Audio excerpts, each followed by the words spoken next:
German के दार्शनिक Karl Marx की एक बड़ी ही मशहूर लाइन है कि workers of the world unite, you have nothing to lose but your chains. यानी कि दुनिया के मजदूरों एक हो जाओ, तुम्हारे पास खोने के लिए सिवाय तुम्हारी जंजीरों के कुछ भी नहीं है। वही कार्ल मार्क्स जिन्होंने दास कैपिटल जैसी किताब लिखी, जिन्होंने दास प्रथा को सारी दुनिया से ख़त्म करने का एक बहुत ही शानदार कदम उठाया, शानदार उनकी महत्वपूर्ण भूमिका रही। कम्युनिस्ट मैनिफेस्टो, दास कैपिटल या फिर मैं कहूँ हिस्टोरिकल मटेरियलिज्म, ये कुछ मुख्य किताबें उनकी रहीं जिनके बारे में अक्सर एग्जाम हमसे पूछता है। और आज की चर्चा की शुरुआत हो चुकी है। सब इंस्पेक्टर सुधीर को आप लोग देखना शुरू कर चुके हैं। आज की चर्चा में हम बात करेंगे साइबर अपराध की। केवल यूपीएसआई के एस्पिरेंट जिनके एग्जाम में ये आने वाला है उनके लिए ही महत्वपूर्ण नहीं है, ये उनके लिए भी महत्वपूर्ण है जिनके सिलेबस में कंप्यूटर पूछा जाना है, या फिर आम जनता जिसके साथ साइबर अपराध की घटनाएं लगातार हो रही हैं उनके लिए भी ये महत्वपूर्ण टॉपिक है। तो एक जीके का शानदार टॉपिक यहाँ से निश्चित ही क्वेश्चन आपका बनने वाला है। मैं शुरुआत कर चुका हूँ और आप भी मेरे साथ जुड़ेंगे और शुरुआत करेंगे। शब्द से शुरुआत करता हूँ। जैसा कि शब्द आपको दिखाई दे रहा है साइबर अपराध, इसे यदि मैं हिंदी में लिखूँ तो इसे इस तरह लिखा जाएगा, साइबर अपराध। आपको थोड़ा सा ध्यान इस बात का रखना है एग्जाम में कि इस साइबर के लिए हिंदी का कोई नया वर्ड वो लॉन्च ना कर दें, नया वर्ड ना लिख दें, ताकि जब आप हिंदी में क्वेश्चन को पढ़ें तो आप कंफ्यूज ना हो। इसलिए कंप्यूटर का आपका कोई क्वेश्चन आता है, साइबर अपराध से रिलेटेड कोई क्वेश्चन आपके एग्जाम में आता है, तो ज़रूरी है कि आप एक बार उस क्वेश्चन की अंग्रेजी देख लें, इंग्लिश देख लें। कहीं ऐसा तो नहीं है कि कुछ जो शब्द आपने पढ़ा था किताब में वो इंग्लिश का ही देवनागरी वर्जन लिखा हुआ था और यहाँ कोई उसका ट्रांसलेट करके हिंदी का कोई कठिन शब्द तो नहीं है। इसलिए इंग्लिश एक बार जरूर पढ़ लेंगे ऐसे सवालों में जहां आपको लगे कि ये शब्द मैंने कहीं पढ़ा नहीं है, देखा नहीं है। तो साइबर शब्द का मतलब क्या है? तो एक ग्रीक शब्द है जिसका मतलब है, ग्रीक शब्द है जिसको अगर मैं सही से स्पेल करूं तो काइबरनेटिक्स। काइबरनेटिक्स मैंने अपना प्रोनाउंसिएशन किया, ग्रीक में वो लोग जाने क्या प्रोनाउंस इसको करते हैं। और इंग्लिश में एक शब्द बना इसी से, साइबरनेटिक्स। इसका सबसे पहले इस्तेमाल किया साइबरनेटिक्स शब्द का मोबेट वॉर्नर, ये नाम आप याद रखेंगे, मोबेट वीनर। 1948 में पहली बार इस शब्द का इस्तेमाल किया उन्होंने। और साइबरनेटिक शब्द का उन्होंने मतलब बताया अध्ययन, मानव शरीर का अध्ययन या फिर मशीन का अध्ययन। उन्होंने कहा मानव या मशीन का अध्ययन। साइबरनेटिक्स कहा मोबेट वीनर उन वैज्ञानिक का नाम था जिन्होंने 1948 में इस शब्द का पहली बार प्रयोग किया। यहीं से एक शब्द निकल कर आया आधुनिक वर्ड में जिसका नाम, जिस शब्द की प्रोनाउंसिएशन है साइबर। साइबर को आधुनिक युग में क्या कहा जाता है? यानी कि कंप्यूटर के संबंध में इस शब्द का इस्तेमाल किया गया। साइबर शब्द सुनते ही आपकी समझ में आना चाहिए कि कंप्यूटर से संबंधित, डिजिटल चीज़ों से संबंधित कुछ बात हो रही है, जैसे कि साइबर कैफे हम सुनते हैं। तो साइबर शब्द का जो इस समय मतलब है वो कंप्यूटर से संबंधित। इतनी बात आपकी समझ में आई। अब मैं बात करता हूँ क्राइम की, यानी कि अपराध की। अपराध शब्द के बारे में मैं आप सबको रूबरू करा चुका हूँ बीएनएस की क्लास में। बीएनएस की धारा 2 जिसमें परिभाषाएं दी गई हैं, और धारा 2 में ही एक धारा है धारा 24 जिसमें अपराध शब्द को परिभाषित किया गया और बताया गया कि कोई भी ऐसा कार्य जो किसी विधि में, जो किसी कानून में दंडनीय है उसे अपराध कहा जाएगा। हालांकि अपराध की नई नई परिभाषाएं, तरह तरह की परिभाषाएं लोग बताते हैं, लेकिन हमें मतलब है हमारे सिलेबस में क्या परिभाषा दी गई है। तो अपराध के बारे में मैंने आपको, जब हम अपराध पढ़ रहे थे बीएनएस में 224 धारा में, तो 2 चीज़ें मैंने बताई थी कि अपराध के तत्व कितने होते हैं और अपराध के चरण कितने होते हैं। ये जरूरी बात है। तो 4 ही तत्व बताए थे, 4 ही चरण मैंने आपको बताए थे। तत्व में क्या होना चाहिए भाई? सबसे पहले तो जरूरी है मानव। कोई जानवर यदि कोई अपराध करे तो उस पर किसी प्रकार की कोई धारा का इस्तेमाल नहीं होता। तो सबसे पहला तत्व है मानव होना चाहिए, और उसके अंदर दुराशय होना चाहिए। कहीं कहीं दुराशय को आपके सामने मेंसरिया शब्द भी आपके सामने लिखा हुआ आ सकता है। तो मेंसरिया का मतलब है दुराशय। दुर मतलब बुरा, आशय यानी विचार, यानी कि बुरा आपका आशय है उसी को दुराशय कहा गया। 2 चीज़ें हुई। तीसरी चीज कोई काम होना चाहिए। पहली चीज एक मानव, दूसरी चीज उसका दुराशय, तीसरी चीज कोई कार्य होना चाहिए और चौथा काम, उस काम से कोई क्षति होनी चाहिए। किसी मानव को कोई क्षति हो सकती है, समाज को कोई क्षति हो सकती है, और जब से पशु क्रूरता जैसे अधिनियम आए हैं तो किसी पशु को भी यदि कोई क्षति होती है तो ऐसा कार्य स्वयं में अपराध बन जाता है। तो 4 तत्व अपराध के बिल्कुल आप याद रख लेंगे, धारा 224 BNS की, जिसमें बताया कि 4 तत्व मानव, दुराशय, कार्य और क्षति, और इसी में मैंने 4 चरण भी बताए थे आपको। दोनों बातें इंपॉर्टेंट हैं आपके लिए। अपराध के 4 चरण कौन कौन से हैं? तो चरण में सबसे पहला चरण, जब भी अपराध की शुरुआत होती है तो कितने स्टेप्स में वो होता है, स्टेप्स को ही हिंदी में चरण कहा जाता है। पहला स्टेप आदमी के मन में ख्याल आना, विचार आना, यानी कि सबसे पहला स्टेप दुराशय, मेंसरिया, एक विचार जो कि किसी का बुरा चाहता है, ऐसा विचार जिसे मेंसरिया कहा गया। मेंसरिया शब्द का इस्तेमाल बहुत बार एग्जाम में हुआ है। और दूसरा चरण है उसकी तैयारी, कोई अपराध मन में आया, फिर उसकी तैयारी हुई, उसके बाद कोई प्रयास किया गया, प्रयास के बाद जैसे ही कोई कार्य होता है, कोई भी कार्य उस अपराध को करने की दिशा में होगा, वो कार्य स्वयं में अपराध बन जाएगा। तो ये 4 चरण अपराध के और 4 तत्व, दोनों शब्द आपकी समझ में आ गए होंगे, साइबर और अपराध। यानी कि इन दोनों को अब मैं कंबाइंड करूं तो मैं ये कह सकता हूं कंप्यूटर या डिजिटल माध्यम से, कंप्यूटर या डिजिटल माध्यम से, या कंप्यूटर या किसी डिजिटल डिवाइस को क्षतिकारित करने के लिए यदि कोई क्राइम किया जाता है, कोई अपराध किया जाता है, तो उसे साइबर अपराध कहा जाएगा। अब आप कहेंगे आपने अपराध की परिभाषा तो BNS के अकॉर्डिंग बता दी, क्या साइबर अपराध की परिभाषा कहीं लिखी गई है? तो निश्चित ही मैं आपको इस बात से अवगत कराना चाहूँगा कि साइबर अपराध की एज सच कोई डेफिनेशन आपके IT एक्ट 2000 में, IT एक्ट संशोधन 2008 में कहीं नहीं लिखी गई है। लेकिन IT एक्ट के अध्याय 11 में, चैप्टर 11 में कुछ बातें बताई गई, जिनमें धारा 65 से 78 तक की बात हुई। हम IT एक्ट पे भी बात करेंगे, लेकिन अगली क्लास में IT एक्ट की बात होंगी। अभी हम साइबर अपराध को समझेंगे, फिर कानून को समझेंगे, किस तरह कानून काम करता है। तो धारा 65 से 78 तक कुछ कार्य बताए गए, कुछ काम बताए गए कि यदि इस प्रकार का काम कोई व्यक्ति करता है तो वो अपराध की श्रेणी में आएगा, यानी कि साइबर अपराध की धाराएं उस पर, IT एक्ट की धाराएं उस पर लगेंगी, IT एक्ट की धाराओं के तहत उस पर कार्रवाई करी जाएगी। मुझे लगता है कि इतनी बात आपकी समझ में निश्चित ही आ गई होगी। साइबर अपराध, साइबर और अपराध शब्द का मतलब।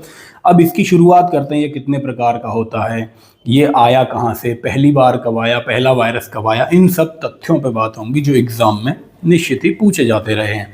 साइबर अपराध के प्रकार की बात करेंगे, हेडिंग लगाएंगे आप, साइबर अपराध के प्रकार। तो बहुत सारे प्रकार हैं, कोई निश्चित नंबर नहीं है, लेकिन कुछ शब्दों का जिक्र इसमें हम करेंगे, जैसे कि हैकिंग। मैं पहले भी आपको बता चुका हूँ, हैकिंग शब्द का कोई हिंदी रूपांतरण करके कोई क्लिष्ट सा, मुश्किल सा शब्द यदि आपके क्वेश्चन में पूछ लिया जाए तो एक बार इंग्लिश आप जरूर देखेंगे ऐसे सवालों में। तो हैकिंग शब्द का जो मतलब है वो है अनाधिकृत प्रवेश, यानी कि बिना परमिशन के कोई प्रवेश करता है तो उसे कहते हैं हैक करना। वहीं कंप्यूटर में बिना अनुमति के प्रवेश होता है तो उसे हैकिंग कहा जाता है साइबर अपराध में। यानी कि आपके कंप्यूटर में या किसी डिजिटल डिवाइस में, मोबाइल इत्यादि में कोई व्यक्ति बिना अनुमति के प्रवेश करता है तो उसे हैकर कहा जाता है। हैकिंग भी 2 प्रकार की बताई गई, एक बताई गई इथिकल हैकिंग, आप समझेंगे कहीं से भी सवाल आपके सामने बन सकता है। इथिकल शब्द का मतलब होता है कानूनी, यानी एक तो कानूनी हैकिंग होगी और एक होगी नॉन इथिकल, या फिर इसे कहा जाएगा इल्लीगल। नॉन इथिकल या फिर इल्लीगल यानी कि गैर कानूनी। तो अब आपकी समझ में एक बात आ रही होगी कि हैकिंग शब्द का मतलब जो आप नेगेटिव समझते थे वो नेगेटिव शब्द नहीं है, पॉजिटिव भी इसका एक एस्पेक्ट है, जिसे इथिकल हैकिंग कहा गया है, जिसे कानूनी हैकिंग कहा गया है। यानी कि कोई व्यक्ति, आपके सिस्टम में कोई बग है, बग का मतलब एरर होता है कंप्यूटर की भाषा में, आपके सिस्टम में कोई खराबी है, आपके सोशल मीडिया ऐप वगैरह, कोई आपका व्हाट्सएप ऐप है, कोई भी ऐप है, कोई भी सिस्टम सॉफ्टवेयर है या हार्डवेयर में किसी प्रकार की कोई खराबी है, उसे सही करने के उद्देश्य से यदि हैकिंग की जाती है तो उसे कहा जाता है इथिकल हैकिंग, यानी कि कानूनी हैकिंग। वहीं दूसरी तरफ कोई हैकिंग इस उद्देश्य से की जा रही है कि सामने वाले व्यक्ति का, जिसके साथ हैकिंग की जा रही है, और जो हैकिंग कर रहा है, हैकर का उद्देश्य क्षति पहुंचाना है, नुकसान पहुंचाना है, तो उसे कहा जाता है नॉन एथिकल यानी कि गैर कानूनी हैकिंग। इतनी बात आपकी समझ में आई होगी। और हैकर को भी दो भागों में यहाँ बांटा गया, इथिकल हैकर और नॉन एथिकल हैकर। एक सवाल जो आपसे पूछा गया, ब्लैक हैट हैकर, आप ये लिख लेंगे कहीं, ब्लैक हैट हैकर और वाइट हैट हैकर। हैट का मतलब कैप से है यहाँ, यानी कि काले कैप वाला हैकर और सफ़ेद कैप वाला हैकर, ऐसे दो कैटेगरी में बांटा गया। जैसा कि नाम से, शब्द से पता चल रहा है, ब्लैक यानी जो क्षति के उद्देश्य से हैकिंग करे, किसी का उद्देश्य क्षति पहुंचाने का है तो उसे ब्लैक हैट हैकर कहा जाएगा। और वाइट हैट हैकर जिसके अंदर कोई दुर्भावना नहीं है, यानी कि क्षति पहुंचाने जैसा कोई उद्देश्य जिसका नहीं है, तो उसे वाइट हैट हैकर यानी कि सफ़ेद टोपे वाला हैकर कहा गया। अब हैकिंग के लिए क्या हमने कोई कानून बनाया, क्या कोई दंड कोई निर्धारित किया गया? यदि हैकिंग एक अपराध है तो उसकी सज़ा कहाँ है, इस पे बात करेंगे। हालांकि आईटी एक्ट, आईटी अधिनियम जब मैं पढ़ाऊंगा आपको, 2000 का मूल कानून और 2008 के संशोधन की बात हम करेंगे, उसमें सारी धाराओं को अलग से देखेंगे।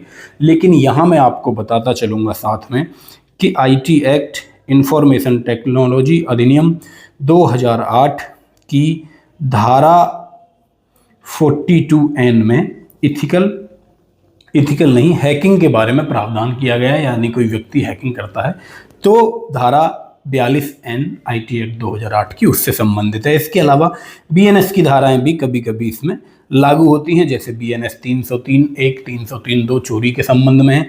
वहीं बीएनएस की 406 आपराधिक न्यास भंग के संबंध में है, यानी कि कोई व्यक्ति बेईमानी से किसी की संपत्ति को हड़पता है तो आपराधिक न्यास भंग उसे कहा जाता है, जो कि बीएनएस की धारा 406 में बताया गया है। यहाँ हमें आईटी एक्ट से मतलब है तो आईटी एक्ट की धारा 42N जो कि हैकिंग से संबंधित है, आप इसे समझ लेंगे। मैं आगे बढ़ूंगा, जल्दी जल्दी क्लास को कम से कम समय में ज़्यादा नॉलेज में आपको डिलीवर करने की यहाँ कोशिश कर रहा हूँ। हैकिंग आप समझ गए होंगे। हैकिंग शब्द का मतलब आप समझें, अनाधिकृत प्रवेश, यानी कि बिना अनुमति के प्रवेश कोई करता है किसी सिस्टम में तो उसे हैकिंग कहा जाता है। बहुत सारे एप्लीकेशंस आते हैं जो कि गलती से या फिर धोखे से आपके मोबाइल में इंस्टॉल करवाए जाते हैं, कोई लिंक भेजकर। मैं ये भी चीज़ें आपको बताऊंगा कैसे इनसे बचना है कि आपका मोबाइल हैक ना हो। क्लास के लास्ट में इस पर भी थोड़ी सी चर्चा रहेगी। तो कोई आपको लिंक भेजा किसी ने, आपने लिंक को क्लिक किया और आपको पता ही नहीं चला कब आपके मोबाइल में या सिस्टम में एक ऐप इंस्टॉल हो गया और वो ऐप क्या करता है, आपके मोबाइल की स्क्रीन कहीं और विजुअल कर रहा है, यानी कि आपका डेटा हैक हो चुका है। आपका सिस्टम, आपका मोबाइल हैक हो जाएगा केवल उस एक एप्लीकेशन की मदद से, केवल उस एक फाइल की वजह से। यदि ऐसा होता है तो आईटी एक्ट की धारा 42N इसके लिए काम करती है, इसके संबंध में। अब मैं दूसरी चीज़ पे आता हूँ जिसका नाम है वायरस। बहुत ज़्यादा आपने सुना होगा। जी हाँ, वायरस का मतलब 3 इडियट पिक्चर वाला वायरस नहीं, ये एक सॉफ्टवेयर है। अब एक बात आप छोटी सी बात समझें, सॉफ्टवेयर क्या होता है। देखिए, कंप्यूटर में जितने भी ऑपरेटिंग सिस्टम होता है, एक तो आप सब जानते हैं एक हार्डवेयर हुआ, एक ऑपरेटिंग सिस्टम हुआ, फिर सिस्टम सॉफ्टवेयर्स होते हैं बहुत सारे, फिर सॉफ्टवेयर्स होते हैं जो अलग अलग कार्यों को संचालित करने के लिए सॉफ्टवेयर बनाए जाते हैं। जैसे जब हम बात करते हैं माइक्रोसॉफ्ट की, विंडोज़ की, तो उसे हमने सॉफ्टवेयर कहा। वहीं जब हम बात करते हैं मोबाइल फ़ोन की, एंड्रॉयड की, तो उसे ही हम एप्लीकेशन कहते हैं, यानी एपीके कहते हैं, एपीके फाइल कहते हैं। अच्छा, वायरस क्या है, स्पाईवेयर क्या है? आई स्पाई सबने खेला होगा। स्पाई शब्द का मतलब होता है जासूसी, यानी कि यदि आप केवल शब्दों के मतलब समझ गए तो निश्चित ही आपकी समझ में साइबर अपराध भी आ जाएगा और ये क्लास भी आ जाएगी और क्वेश्चन भी आपका जो एग्जाम में पूछा जाएगा गलत होने के चांसेस नहीं रहेंगे। वायरस एक तरह का कंप्यूटर प्रोग्राम ही है। एक बात आप समझेंगे कि कंप्यूटर जितनी भी चीज़ें ऑपरेट होती हैं, कहीं ना कोई प्रोग्राम उसके पीछे काम करता है। थोड़ी सी नॉलेज में आपको प्रोग्राम की दूं तो एक सॉफ्टवेयर डेवलपर एक कोड लिखता है किसी भी प्रोग्रामिंग लैंग्वेज में। प्रोग्रामिंग लैंग्वेज जैसे कि C++, जावा, .NET, पाइथन और PHP आपकी हो गई। तमाम ऐसी लैंग्वेजेस हैं जो मुख्य रूप से 10-12 बड़ी लैंग्वेज चलती हैं कॉर्पोरेट वर्ल्ड में, जिन पे प्रोग्राम बनाए जाते हैं। प्रोग्राम बनाने के बाद एक कंपाइलर होता है, कंपाइलर में उसे रन किया जाता है। कंपाइलर का काम होता है प्रोग्राम में गलतियां छांटना, गलतियां बताना कि यहाँ आपने कॉमा लगा दिया, यहाँ आपने गलत लाइन लिख दी, या कहीं आपने पूरे प्रोग्राम में कोई गलती की है, तो वो कंपाइलर बताएगा। जब कंपाइलर से रन हो जाएगा प्रोग्राम, यानी प्रोग्राम सही लिख दिया जाएगा, उसके बाद उसे दिया जाता है इंटरप्रेटर को। इंटरप्रेटर का काम होता है इंटरप्रेट करना, यानी कि जिस प्रोग्रामिंग लैंग्वेज में हम लिखते हैं प्रोग्राम को, उस लैंग्वेज को केवल ह्यूमन समझ सकते हैं, यानी कि सॉफ्टवेयर डेवलपर उसे समझ सकता है। कंप्यूटर उस लैंग्वेज को नहीं समझता। उसे हाई लेवल लैंग्वेज भी कहा जाता है कंप्यूटर की भाषा में। और इंटरप्रेटर शब्द का ही मतलब होता है जो ट्रांसलेट करता है एक लैंग्वेज को दूसरी लैंग्वेज में। तो इंटरप्रेटर का काम है कि हाई लेवल जो लैंग्वेज में प्रोग्राम लिखा गया है उसे वो कन्वर्ट करता है मशीन की लैंग्वेज में। मशीन की लैंग्वेज कौन सी है? तो आप सब जानते हैं, बाइनरी हम समझते हैं, 0 और 1 जिसमें 2 डिजिटों का इस्तेमाल होता है। मशीन केवल बाइनरी समझती है, 0 या 1, यानी करंट है या करंट नहीं है। मशीन केवल इतनी बात समझती है, चिप्स केवल इतनी बात समझती है। तो इंटरप्रेटर उस प्रोग्राम को बाइनरी में कन्वर्ट करता है, फिर उस प्रोग्राम को कंप्यूटर समझता है कि कौन से क्लिक पे मुझे क्या काम करना है। इतनी मोटी मोटी बात आपकी समझ में आई होगी। तो जितने भी वायरस हैं वो भी कोई ना कोई प्रोग्राम है, यानी कि जो प्रोग्राम इस तरह डिजाइन किया जाएगा, इस उद्देश्य से डिजाइन किया जाएगा कि किसी का डेटा चोरी उससे कर लें, किसी को नुकसान पहुंचा दें, किसी पर्टिकुलर व्यक्ति को कोई नुकसान पहुंचा दें, किसी ऑर्गेनाइजेशन को कोई नुकसान पहुंचा दें। इस उद्देश्य से यदि कोई प्रोग्राम डिजाइन किया जाता है उसे वायरस कहा जाता है। ठीक है, वायरस का काम क्या है? एक प्रोग्राम है, कंप्यूटर प्रोग्राम है, यानी कि एक सॉफ्टवेयर है जो कि कंप्यूटर तंत्र को नष्ट करता है, बर्बाद करता है। कंप्यूटर को भी या किसी फाइल को जो उसमें पड़ी है उसको बर्बाद करने के लिए बनाया जाएगा, उसे वायरस कहेंगे। वहीं स्पाईवेयर को आप समझें, जैसे सॉफ्टवेयर है ऐसे ही स्पाईवेयर है। स्पाई का मतलब होता है जासूसी, यानी जासूसी करने के लिए कोई प्रोग्राम बनाया जाता है तो उसे स्पाईवेयर कहा जाता है। हालांकि ये सारी चीज़ें जितनी भी हैं सब कोई ना कोई प्रोग्रामिंग है, सब कोई ना कोई प्रोग्राम आपके सामने है। अब वायरस के लिए क्या हमने कोई अधिनियम में, हमारे कानून में कोई दंड का प्रावधान है? यदि कोई वायरस फैलाता है या स्पाईवेयर फैलाता है तो उसके लिए हमारे आईटी एक्ट में, आईटी एक्ट संशोधन अधिनियम 2008 की बात करेंगे हम सबसे ज़्यादा, क्योंकि ये लेटेस्ट है।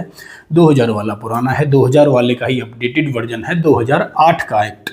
इसकी धारा 43C और धारा 66 बात करती हैं इस वायरस और स्पाईवेयर फैलाने वाले के खिलाफ कैसे कार्रवाई करनी है, क्या दंड उन्हें देना है, इसकी बात करती हैं धारा 43C और 66। वहीं इसमें एक चीज़ और आप याद रखेंगे, यदि कोई देश की सुरक्षा से संबंधित मामला है, देश की सुरक्षा या संप्रभुता से संबंधित कोई मामला है और वायरस के जरिए या स्पाईवेयर के जरिए, स्पाईवेयर यानी किसी जासूसी सॉफ्टवेयर के जरिए देश की सुरक्षा में सेंध लगाने की कोई कोशिश करता है, तो इसमें उम्र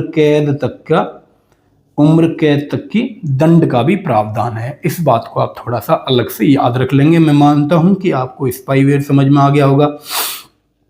स्पाई शब्द का मतलब यानी कि जासूसी आपकी समझ में आ गई होगी, वायरस आपकी समझ में आ गया होगा। मैं आगे आपको लेके चलता हूँ। उम्मीद कर रहा हूँ आप सब चीज़ों को नोट करते चल रहे होंगे, या फिर आप बाद में नोट करेंगे, या फिर मैं ये मान रहा हूँ कि आप वीडियो को पॉज करके चीज़ों को नोट कर लेंगे। आप मेरे रुकने का इंतज़ार नहीं करेंगे, क्योंकि मैं नहीं चाहता कि आपका समय ज़्यादा बर्बाद हो। जिन बच्चों को चीज़ें आती हैं वो सीधा वीडियो देखेंगे, जिनको नहीं आती वो पॉज करके चीज़ों को लिखते हुए आगे बढ़ेंगे।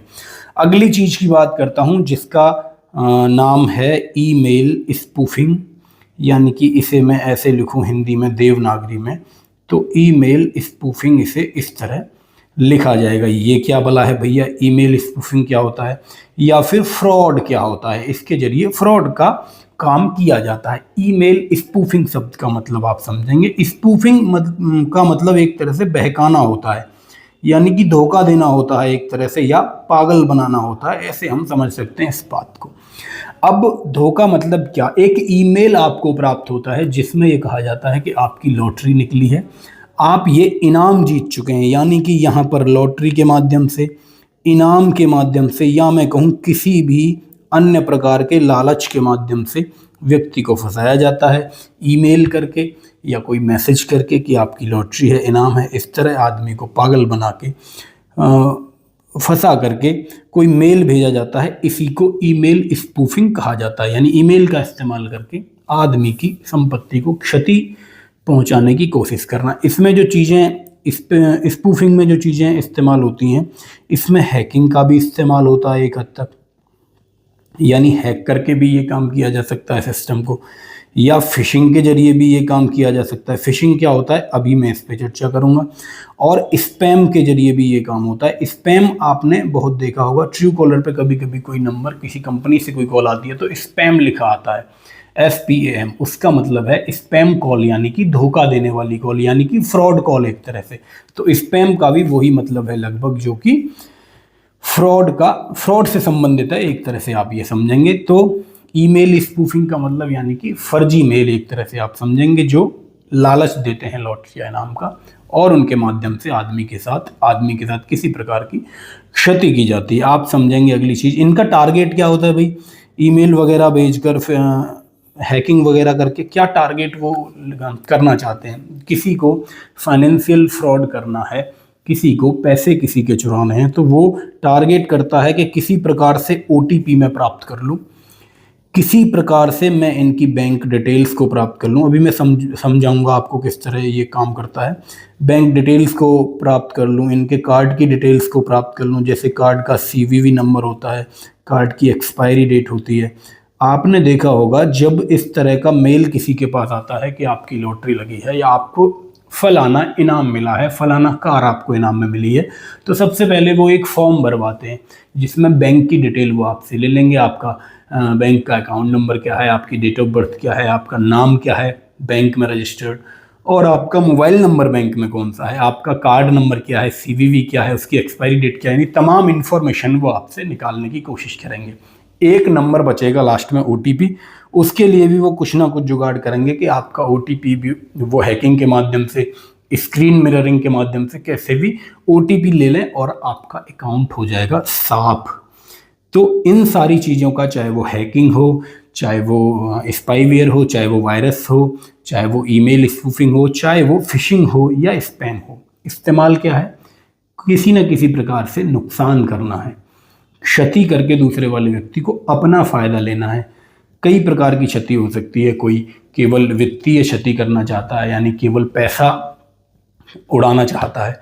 कुछ लोग टॉर्चर भी करना चाहते हैं, किसी को स्टॉकिंग भी करना चाहते हैं। इन सब चीज़ों की बात करेंगे।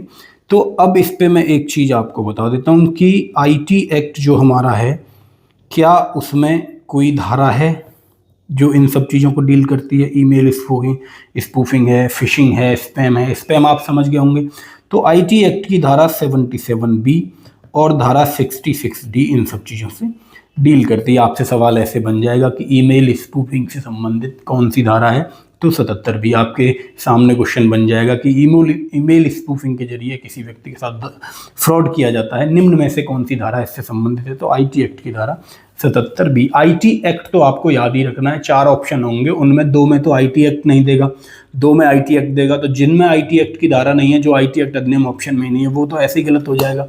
तो ये बात आपको थोड़ी सी याद रखनी पड़ेगी। अब मैं आगे बढ़ूंगा भैया। मैं आपको बता रहा था फिशिंग के बारे में। फिशिंग क्या है, देखिए फिशिंग शब्द का मतलब आप समझेंगे। ये मैं मिटाता हूँ, उम्मीद कर रहा हूँ आप लिख रहे होंगे या फिर वीडियो को पॉज करके लिख लेंगे। फिशिंग शब्द का मतलब है क्या, फिशिंग को आप थोड़ा सा समझेंगे।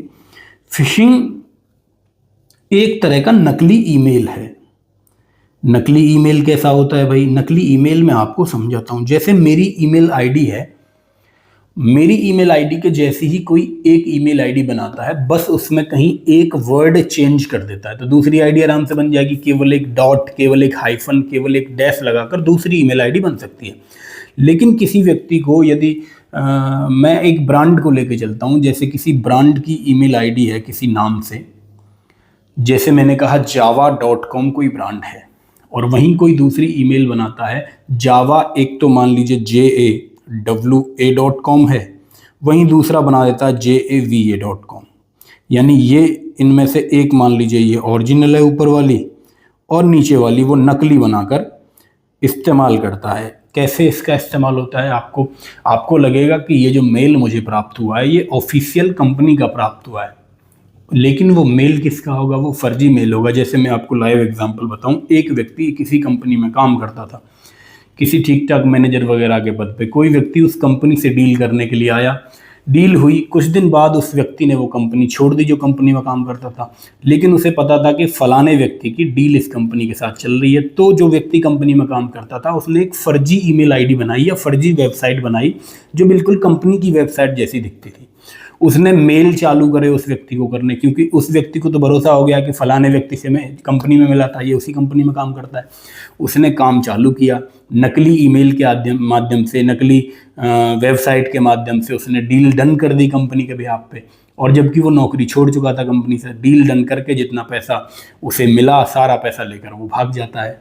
ये होता है फिशिंग, यानी कि जो चीज़ आप नहीं हैं और उसके जैसा दिखने की कोशिश करना, ओरिजिनल के जैसा, किसी ब्रांड के जैसा दिखने की कोशिश करके। जरूरी नहीं है कोई ब्रांड ही हो, मेरी कोई फेक ईमेल आईडी बनाकर आपके साथ कोई फ्रॉड करे, या किसी आपके जानने वाले के जैसी ईमेल आईडी बनाकर आपके साथ फ्रॉड कर सकता है, तो उसे कहा जाता है फिशिंग।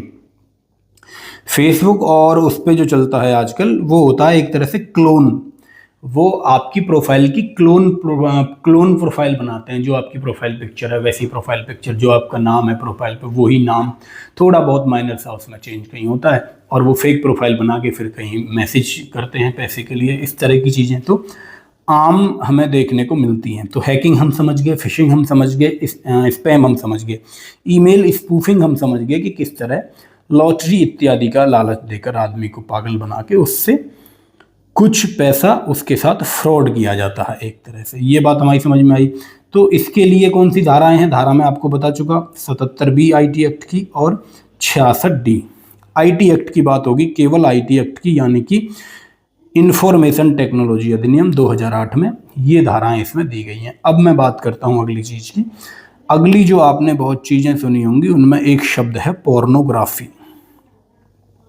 इसको हिंदी में भी देवनागरी में भी इसी तरह लिखा जाता है, पोर्नोग्राफी, यानी कि कोई भी चित्र ऐसा हो सकता है, कोई भी साहित्य हो सकता है, कोई भी लेख हो सकता है, कोई भी ऑडियो हो सकता है, कोई भी वीडियो हो सकता है, यानी कोई भी ऐसा माध्यम हो सकता है जिसके माध्यम से यौन क्रिया को किसी भी प्रकार की और किसी भी प्रकार की नग्नता को फैलाया जाता है या संचार किया जाता है, तो वो पोर्नोग्राफी के अंदर आता है। अच्छा, इसमें एक चीज़ ये है, यदि इस तरह का कंटेंट कोई व्यक्ति खुद देखता है तो देखना कोई अपराध नहीं है, लेकिन उसे प्रसारित करना यानी आगे फॉरवर्ड करता है, किसी को भेजता है, तो ये अपराध की श्रेणी में आता है। दूसरी चीज़, यदि बच्चों से संबंधित ऐसा कोई कंटेंट है, बच्चों से संबंधित ऐसा कोई साहित्य है, कोई वीडियो है, कोई ऑडियो है, यदि उसे कोई व्यक्ति देखता है तो इसे देखना भी अपराध है और इसे आगे भेजना तो अपराध है ही, यानी कि इसे फैलाना तो अपराध है ही। निश्चित ही आप ये बात समझ गए होंगे। तो पोर्नोग्राफी से संबंधित आईटी एक्ट की कौन सी धारा है, तो आईटी एक्ट संशोधन अधिनियम 2008, यानी कि इंफॉर्मेशन टेक्नोलॉजी एक्ट 2008, यानी कि सूचना प्रौद्योगिकी अधिनियम, जिसे हिंदी में करेंगे 2008। इसकी धारा 67A डील करती है पोर्नोग्राफी के बारे में। तो इतनी सी बात, मुझे लगता है बहुत टफ ये चीज़ें नहीं हैं, ये आप समझ गए होंगे। शब्द का मतलब भी मैं आगे आपको लेके चलता हूँ अगले शब्द पे। इन शब्दों का मतलब हम समझेंगे। केवल साइबर अपराध में कुछ नहीं है, केवल कुछ शब्द हैं जहाँ से सवाल बनता है। यदि इन शब्दों के मतलब आपको पता है तो आप क्वेश्चन को बनाने की स्थिति में होंगे। शब्दों के मतलब नहीं पता तो आप इनको बनाने की स्थिति में नहीं आएंगे। इसके अलावा कुछ अन्य शब्दों की अब मैं बात करूंगा और जल्दी से मैं इन शब्दों को ख़त्म करके नेक्स्ट बात पे आऊँगा, जो एग्ज़ाम के दृष्टिकोण से और भी ज़्यादा इम्पोर्टेंट है। एक शब्द है साइबर बुलिंग।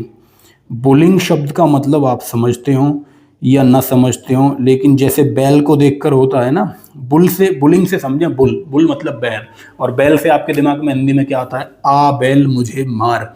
और आपको बैल कब मारेगा, जब आप बैल को परेशान करेंगे, उसे लाल कपड़ा दिखाएंगे, उसमें ईंटा फेंक के मार देंगे। तो बुलिंग का मतलब एक तरह से जैसे बुल को उकसाया जाता है झगड़ा करने के लिए, तो बुलिंग का वो ही मतलब है एक तरह से, यानी कि ये सबसे ज़्यादा सोशल मीडिया पर इस्तेमाल होता है। आपने देखा होगा कोई किसी को चिढ़ाता है तो बुलिंग का एक तरह से चिढ़ाना ही मतलब होता है। कोई कमेंट कर देना, अशोभनीय कमेंट मैं इसे कहूँगा, कोई अशोभनीय कमेंट यानी कोई गंदा कमेंट किसी पे कर दिया, कोई ऐसी बात बोल दी कि उसे सुनकर वो उत्तेजित हो जाए झगड़ा करने के लिए, कोई हिंसात्मक लेख लिख दिया, ये साइबर अपराध में इस्तेमाल होता है। किसी धार्मिक भावना को आहत कर दिया, किसी धार्मिक भावना को आहत कर दिया, किसी वर्ग विशेष को या किसी समुदाय विशेष को, तो इसे कहा जाता है साइबर बुलिंग। साइबर बुलिंग यानी कि धार्मिक उन्माद भड़काना, ऐसे ही शब्द आपके सामने आएगा, धार्मिक उन्माद भड़काना निम्न में से किस शब्द के अंतर्गत आता है साइबर में? तो साइबर बुलिंग में, बुलिंग शब्द का आप मतलब आप बिल्कुल इस हिसाब से याद कर लीजिए।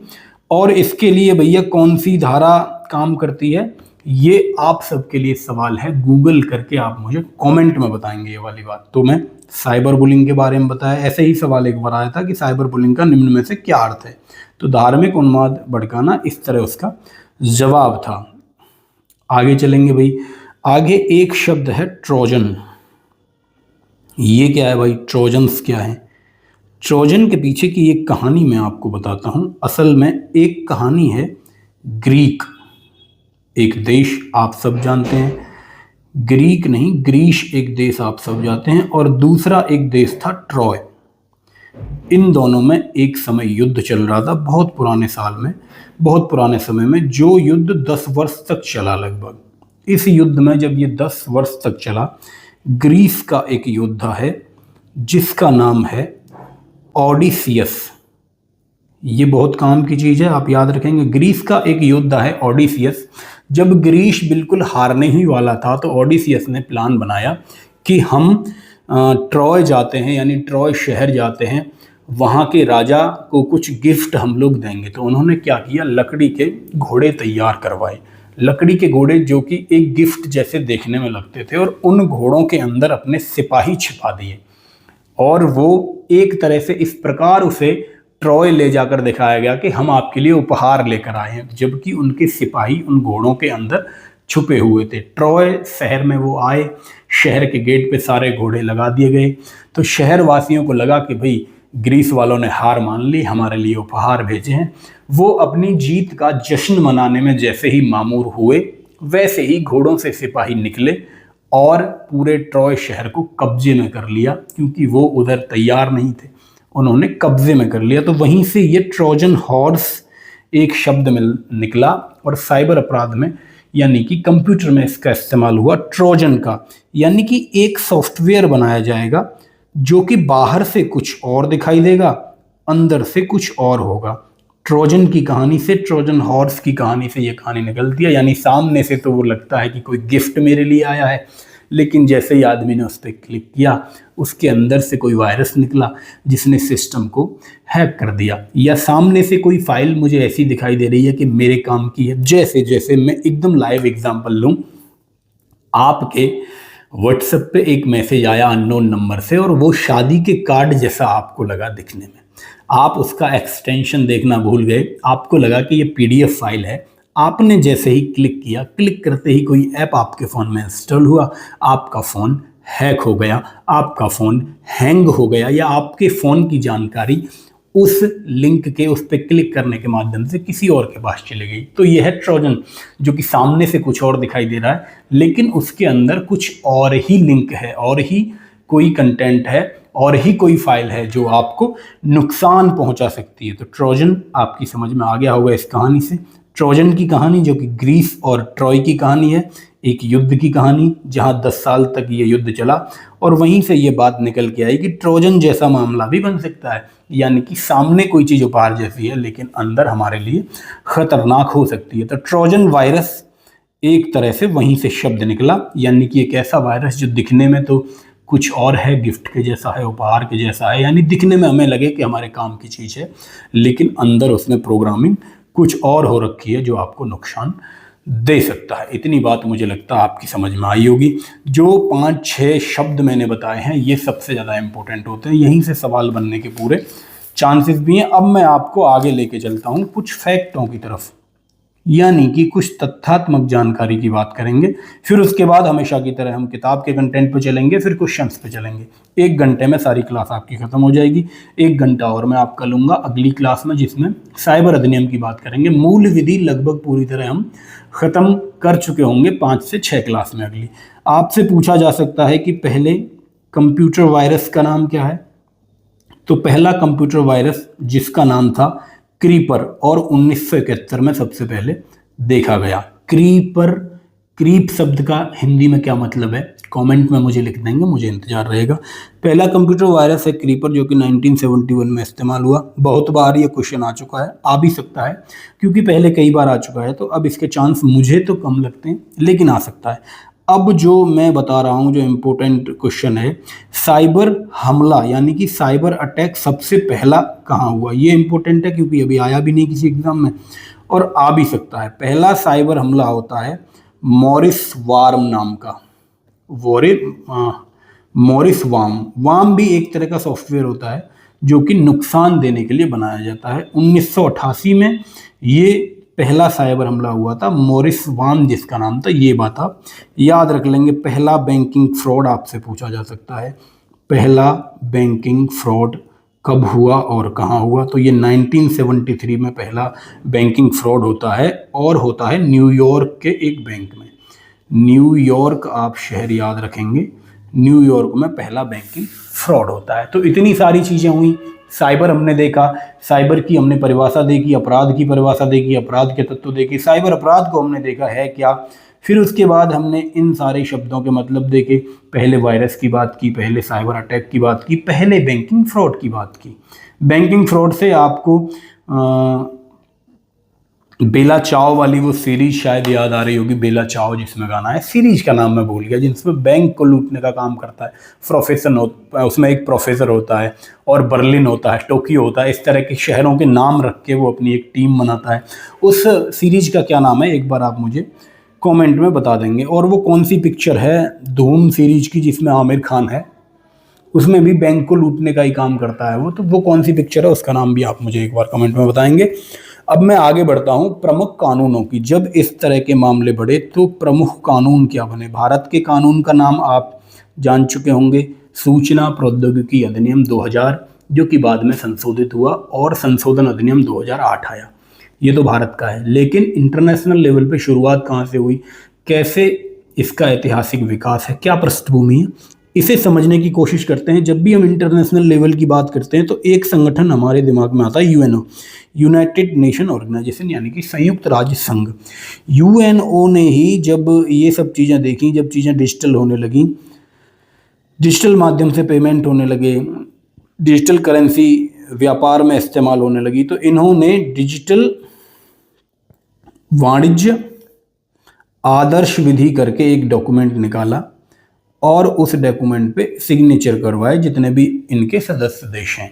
यानी कि मैं इसे कह सकता हूँ अंग्रेजी में द मॉडल, यानी कि आदर्श का मतलब model, the model law of electronic commerce, इसे इंग्लिश में कहा गया the model law of electronic commerce, जिसे इन्होंने 1997 में लागू करा। यानी इलेक्ट्रॉनिक कॉमर्स को लेके, इलेक्ट्रॉनिक विधि से जो भी कारोबार हो रहा है, जो भी व्यापार हो रहा है, उन्हें लेकर उन्होंने एक तरह से एक विधि बनाई, एक तरह से एक कानून बना दिया 1997 में। ये बात आप याद रखेंगे।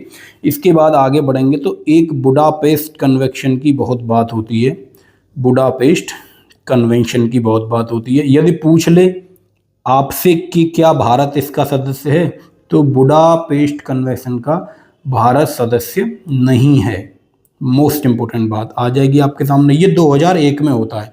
असल में ये कन्वेंशन, ये जो सहमति है, इस बात पे थी कि सभी जो इसके कन्वेंशन के हस्ताक्षरकर्ता देश हैं, जो इन पे साइन करेंगे, जो इसका एक तरह से इसके सदस्य बनेंगे, वो अपने डेटा की पहुंच, डेटा को एकदम ओपन कर देंगे, एक तरह से सबके लिए डेटा ओपन कर देंगे, जिससे कि कारोबार में एक दूसरे देश के साथ सुविधा हो सके, एक दूसरे देश को जानकारी हो सके। लेकिन भारत ने इस पर भारत ने इस पर सदस्य नहीं है, हस्ताक्षर नहीं किए। क्यों नहीं किए? क्योंकि एक तरह से जब डेटा शेयर होगा दूसरे देशों के साथ तो एक तरह से भारत ने माना कि ये देश की संप्रभुता के और देश की सुरक्षा के खिलाफ हो सकता है, इसलिए हम इसे अपने यहाँ लागू नहीं करते, क्योंकि ये देश की संप्रभुता और सुरक्षा का उल्लंघन करता है। ये मानकर इन्होंने बुडापेस्ट कन्वेंशन को, जो कि 2001 में हुआ था, उसे नहीं माना। ठीक है भाई, क्योंकि बुडापेस्ट कन्वेंशन की एक धारा है, इस धारा को भी आप याद रखेंगे, धारा 32B, जो कि डेटा की पहुंच की बात करती है, यानी कि डेटा की पहुंच को, डेटा को ओपन करने की बात कहती है कि डेटा की पहुंच की अनुमति होनी चाहिए। आपके देश के डेटा की डेटा, जो भी आपका देश का डेटा है, उसकी उस तक पहुंच किसी दूसरे देश की होगी तो निश्चित ही एक तरह से ये संप्रभुता या सुरक्षा का उल्लंघन होगा। इसलिए हमारे देश ने इस पर साइन नहीं किए। इतनी बात आप कहीं नोट कर लेंगे और आपके एग्जाम के दृष्टिकोण से बड़ा इंपॉर्टेंट है भाई, धारा 32B इसकी याद रखना। इस धारा 32B की वजह से जो डेटा की पहुंच की अनुमति मांगती है, हमने इस पर, यानी हमने, भारत ने इस पर सिग्नेचर नहीं किए।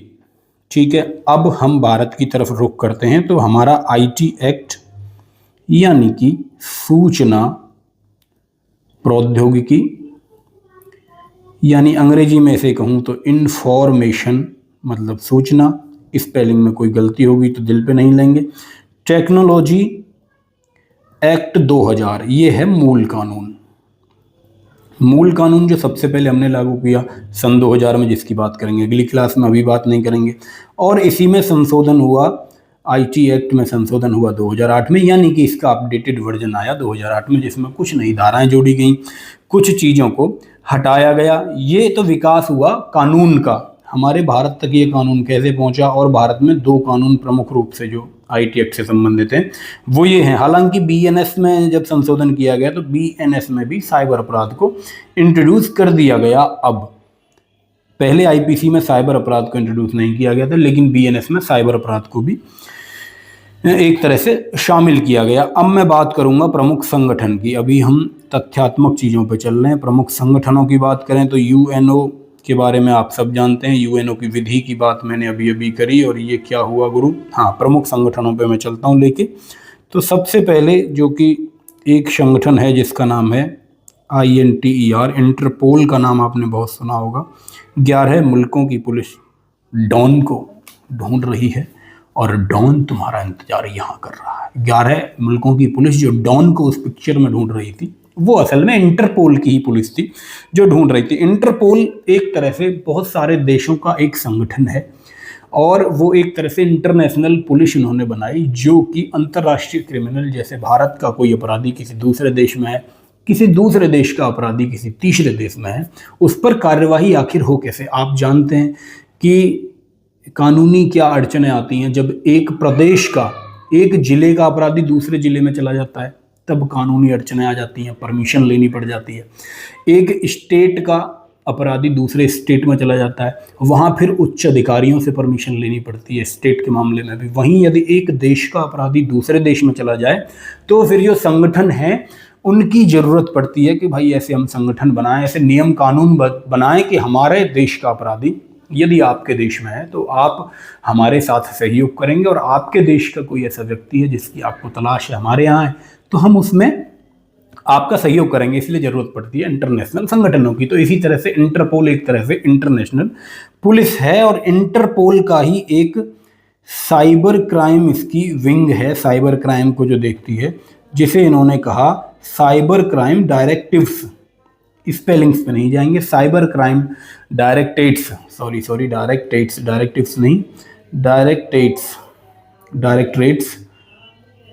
Cyber crime directorates. तो एक इंटरपोल की विंग है। इंटरपोल के बारे में यदि मैं आपको बताऊं तो एक तरह से ये इंटरनेशनल पुलिस ऑर्गेनाइजेशन है भाई, इसमें तो कुछ बताने की ज़रूरत नहीं, स्पेलिंग लिख लेंगे। इसकी स्थापना आपसे पूछी जा सकती है तो 2023 में इसकी स्थापना हुई थी। लियोन एक जगह है आपके प्रिय फ्रांस में लियोन एक जगह है जहां 1923 में इसकी स्थापना हुई। इसका काम क्या है? अंतर्राष्ट्रीय अपराधियों को पकड़ना, अंतर्राष्ट्रीय अपराधियों पर लगाम लगाना। जैसे अंतर्राष्ट्रीय कोई मानव तस्कर है, ह्यूमन ट्रैफिकिंग करता है, या कोई ड्रग्स तस्कर है, यानी तमाम तरह के तस्कर हैं, हथियारों का कोई सप्लायर है, यानी आतंकवादी हो गए, जो इंटरनेशनल क्राइम करते हैं, एक देश से दूसरे देश में क्राइम करते हैं, उनके लिए बना इंटरपोल। ये बात नोट करेंगे और आगे बढ़ेंगे। अच्छा, इंटरपोल के बारे में एक चीज़ बहुत पूछी जाती है अक्सर एग्जाम में, इसके नोटिस हैं, कुछ इंटरपोल के नोटिस हैं जो कि रंगों के नाम हैं, इसीलिए इसे यूनिक बनाते हैं, रंगों के नाम हैं। जैसे कि एक है रेड नोटिस, इसका एक है ग्रीन नोटिस। समझ रहे हैं आप मेरी बात? तो क्योंकि ये रंगों के नाम है इसलिए थोड़े ये यूनिक से हो जाते हैं और इसलिए एग्जाम में पूछे भी गए कई बार एसएससी वगैरह में। तो हमारे यहाँ तो मूल विधि भाई सिलेबस में ही है, तो निश्चित ही पूछा जा सकता है। ऐसे ही 6-7 नोटिस हैं, लेकिन जो इम्पोर्टेंट हैं, सबसे पहले मैं रेड नोटिस की बात करूं तो रेड नोटिस कहता है जो सबसे खतरनाक अपराधी जो हैं अंतर्राष्ट्रीय लेवल पे, उनके लिए ये निकालता है रेड नोटिस। ग्रीन नोटिस ये निकालता है उन लोगों के लिए जो कि संभावित हैं, यानी कि अभी वो क्लियर नहीं है, ये संभावित इंटरनेशनल लेवल पे खतरनाक हो सकते हैं। और ब्लैक नोटिस उनके लिए निकलता है जो कि अज्ञात व्यक्ति हैं, जो कि गायब हैं एक तरह से, उनके लिए निकालता है ये ब्लैक नोटिस। ब्लैक मतलब ब्लैक हो गया, काला काला हो गया, कुछ दिखाई नहीं दे रहा, यानी कि गायब हो गया एक तरह से, ऐसे आप याद रख लेंगे। रेड का तो मतलब ही होता है खतरा, तो सबसे खतरनाक रेड, तो जो संभावित खतरनाक है वो ग्रीन, और ब्लैक मतलब कोई व्यक्ति गायब है, कोई मृतक अज्ञात है, तो उसके बारे में ब्लैक नोटिस बात करेगा। इंटरपोल के बारे में ये बातें आपको जरूर ही पता होनी चाहिए, क्योंकि भाई दरोगा का एग्ज़ाम आप देने जा रहे हैं, तो अपनी पुलिस के बारे में और नेशनल और इंटरनेशनल पुलिसिंग में क्या क्या चल रहा है ये सब आपको निश्चित ही पता होना चाहिए। इंटरपोल की बात करी, ऐसे ही यूरोप में है एक यूरोपोल। क्या होगी भाई यूरोपोल की स्पेलिंग? EURO, यूरोप का यूरो लिया और पुलिस, यानी कि यूरोप की पुलिस एक तरह से है जिसका नाम है यूरोपोल, जो कि EUROP। यूरोप की स्पेलिंग में कोई गड़बड़ हो तो भाई गुस्सा नहीं होंगे। जो कि यूरोप साइबर क्राइम इसकी एक विंग है, जो कि साइबर क्राइम पे यूरोप में काम करती है। अब मैं आपको लेके चलता हूँ भारत की तरफ। भारत के जो प्रमुख संगठन हैं, यहाँ से हमारे एग्जाम के दृष्टिकोण से बहुत ज़रूरी चीज़ें सामने उभर के आती हैं।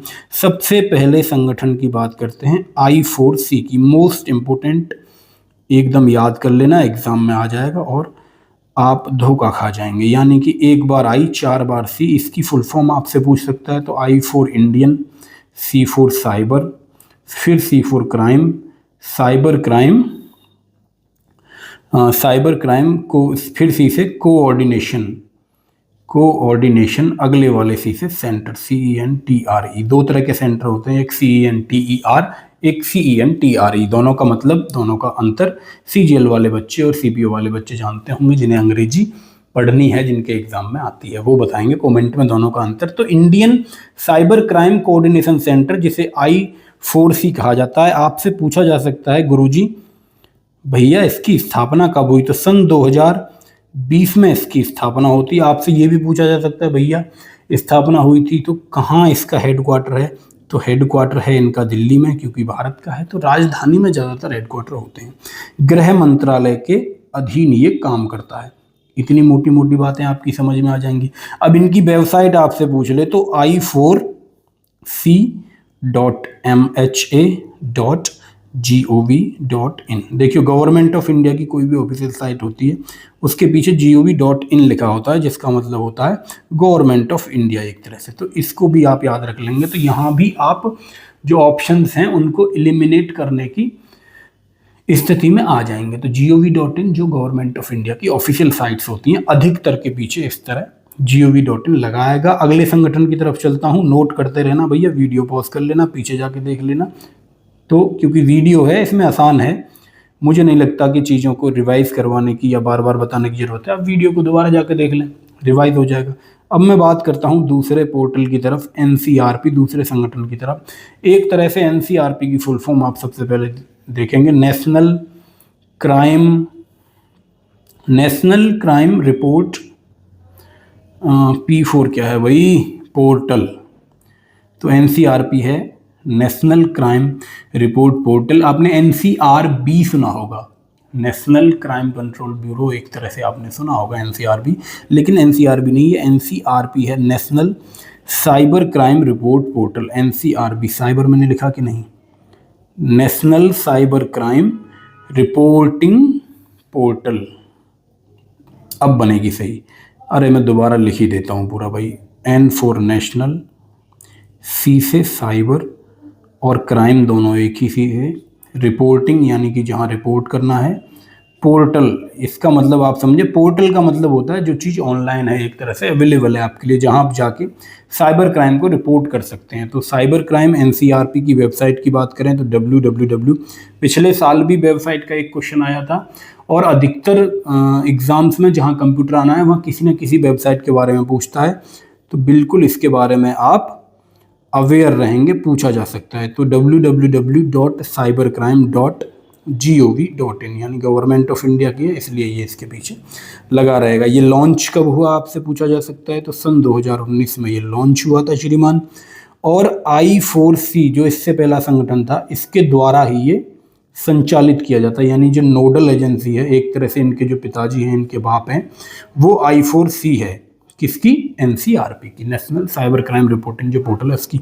इसके अलावा साइबर हेल्पलाइन आपसे पूछा जा सकता है कि साइबर हेल्पलाइन कौन सा है, तो 1930 साइबर हेल्पलाइन है, किसी भी प्रकार की साइबर संबंधी सहायता के लिए या साइबर फ्रॉड होता है उसके लिए साइबर हेल्पलाइन है। यूपी गवर्नमेंट की आपसे ऑफिशियल वेबसाइट पूछ ले तो आपको पता होना चाहिए, www.uppolice.gov.in। एक तो रिक्रूटमेंट वाली जिस पे भर्ती संबंधी चीज़ें आती हैं वो है, दूसरी वेबसाइट है ऑफिशियल वेबसाइट जो है यूपी पुलिस की, uppolice.gov.in। इसके बारे में आप याद रखेंगे। इसके अलावा साइबर अपराध से संबंधित और क्या क्या चीज़ें हैं, आपसे पूछा जाए कि भाई ज़िले में कितने साइबर थाने होते हैं, तो क्या आप जवाब देंगे। देखिए जब शुरुआत हुई थी साइबर थानों की तो प्रत्येक जोन पे एक थाना था, लेकिन वर्तमान में प्रत्येक ज़िले में एक साइबर थाना है, प्रत्येक ज़िले में एक साइबर थाना है। और जितने भी थाने हैं प्रत्येक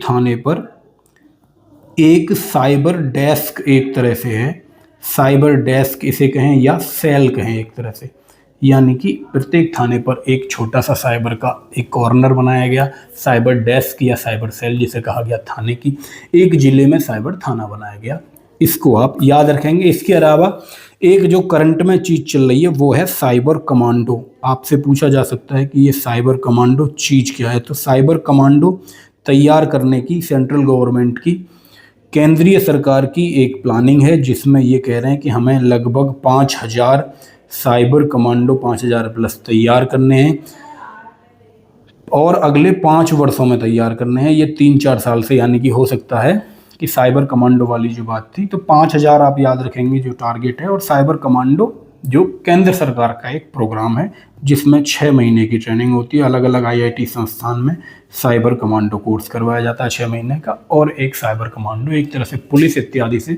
लोग यहाँ जाकर ट्रेनिंग लेते हैं और तैयार होते हैं साइबर अपराध से निपटने के लिए। इतनी चीज़ें आपकी समझ में निश्चित ही आ गई होंगी। भारत में क्या क्या संगठन हैं, क्या क्या तरीके हैं, अपने यूपी में क्या सुविधाएं हैं, और मैं आपको लेके चलूँगा क्वेश्चंस की तरफ। इससे पहले एक मामले की बात करता हूँ। एक मामला, हालांकि मुझे ये मामला आपको अभी नहीं पढ़ाना चाहिए, लेकिन मैं आपको बता देता हूँ क्योंकि मामले बहुत ज़्यादा इम्पोर्टेंट हैं, यहाँ से सवाल ज़्यादा बनते हैं। श्रेया शिंगल मामला है, जिस मामले ने IT एक्ट की एक धारा है 66A, इस मामले में इस धारा को असंवैधानिक घोषित कर दिया गया था। इसे आप नोट कर लेंगे कि इस धारा को कहा गया कि ये जो धारा है ये अभिव्यक्ति की आज़ादी यानी बोलने की आज़ादी को रोकती है, अभिव्यक्ति की आज़ादी के कारण ये असंवैधानिक है, इसलिए इस धारा को हटाया जाए, जो कि बाद में हटा दी गई। तो कौन सा मामला है, श्रेया शिंगल मामला, जिसमें IT एक्ट की धारा 66A को हटाया गया। IT एक्ट में दोबारा इस बात को मैं रिवाइज करवाऊंगा, चीज़ों को बताऊंगा। अब मैं आपको लेके चलता हूँ, ये हो गए आपके एक तरह से नोट्स। अब मैं किताब के कंटेंट पे आपको लेके चलूँगा, लेकिन आप एक बार साइबर क्राइम से बचाव के तरीकों पे बात कर लेते हैं। ये थोड़ा ज़रूरी है, साइबर क्राइम आपने पढ़ लिया, प्रैक्टिकल नॉलेज आपको है नहीं, तो क्या ही फ़ायदा है। पूज्य गुरु जी ने पढ़ा ही रखा है साइबर क्राइम तो, लेकिन प्रैक्टिकल नॉलेज तो भैया हम ही आपको दे पाएंगे। तो साइबर क्राइम से बचाव का सबसे पहला तरीका है जागरूकता। अब मैं आपको प्रैक्टिकल चीज़ें बताऊंगा। हम लोग गलतियां क्या करते हैं, हम लोग अपने एप्लीकेशंस में, जैसे कि हमारा व्हाट्सअप हो गया, हमारा टेलीग्राम हो गया, या हमारा कोई भी सोशल मीडिया ऐप है, उसमें ऑटो डाउनलोडिंग हम ऑन करके रखते हैं। तो ऑटो डाउनलोडिंग आपको ऑफ रखनी है, यानी कोई भी डेटा आपके पास कोई भेजता है तो वो ऑटोमेटिक डाउनलोड नहीं होना चाहिए। गलती क्या होती है, हमने ऑटो डाउनलोडिंग लगा रखा है। ऑटो डाउनलोडिंग कैसे लगेगा, ये आप थोड़ा सा रिसर्च करेंगे, ऑटो डाउनलोडिंग कैसे बंद होता है। जो ऐप आप चला रहे हैं व्हाट्सअप, टेलीग्राम वगैरह, उनके बारे में आपको पता होना चाहिए। ऑटो डाउनलोडिंग का एक ऑप्शन होता है डेटा और स्टोरेज के अंदर, यदि वो ऑन है तो वो ऑटोमेटिक डाउनलोड करता है। यानी किसी फ्रॉडस्टर ने मेरे पास कोई लिंक भेजा, कोई ऐप भेजा, तो वो अपने आप डाउनलोड कर लेगा, उसे अपने आप डाउनलोड कर लेगा, तो अपने आप इंस्टॉल कर देगा, मुझे पता ही नहीं चलेगा क्या इंस्टॉल हो गया। तो ऑटो डाउनलोडिंग ऑफ आपको रखनी है। एक चीज़ लॉन्च करी पिछले 4-5 साल से, 2 स्टेप वेरिफिकेशन। तमाम जो कंपनियां हैं जो ईमेल आईडी वगैरह बनवाती हैं, जो भी एप्लीकेशन है, उन्होंने 2 स्टेप वेरिफिकेशन जो है लॉन्च किया। तो ये सबके मोबाइल में ऑन होना चाहिए। आप अपने मोबाइल में ये सब चीज़ें देखेंगे, अपने परिजनों के मोबाइल में भी देखेंगे। इसके अलावा अननोन कोई भी लिंक आता है, अननोन पर्सन का कोई कॉल आता है, कोई लिंक आता है, कोई मीडिया आता है, तो उसे आप इग्नोर करेंगे, उस पर क्लिक नहीं करेंगे जल्दबाजी में। पहली चीज़ इसका ध्यान आपको रखना है। और अनऑथराइज्ड ऐप हम बहुत ज़्यादा इस्तेमाल कर लेते हैं वीडियो डाउनलोडिंग के लिए या किसी प्रकार का कंटेंट डाउनलोड करने के लिए। अनऑथराइज्ड ऐप हम इंस्टॉल कर लेते हैं, यानी कि प्ले स्टोर के अलावा दूसरी जगह से, जो भी प्ले स्टोर ही केवल नहीं है, ऑथराइज बहुत सारे स्टोर हैं, सैमसंग स्टोर हो गया, अपने अपने स्टोर हैं सभी कंपनियों के। उनके अलावा जो अनऑथराइज्ड सोर्स हैं, वहाँ से आपको कोई ऐप इंस्टॉल नहीं करनी, क्योंकि आपको नहीं पता कि कौन सी ऐप कहाँ पर आपके डेटा को लीक कर रही है। इसके अलावा यदि हो जाता है तो पुलिस की हेल्प आपको लेने में हिचकिचाना नहीं है। पुलिस की हेल्प लेनी है, 1930 जो हेल्पलाइन है, इस पे आप कॉल कर सकते हैं। पुलिस के जो पोर्टल मैंने आपको बताए, उन पे कंप्लेन की जा सकती है। ये हुई बेसिक सी बात है। अब मैं लेके चलता हूँ किताब के कंटेंट की तरफ। अब हम किताब की बात करेंगे कि किताब में क्या लिखा हुआ है।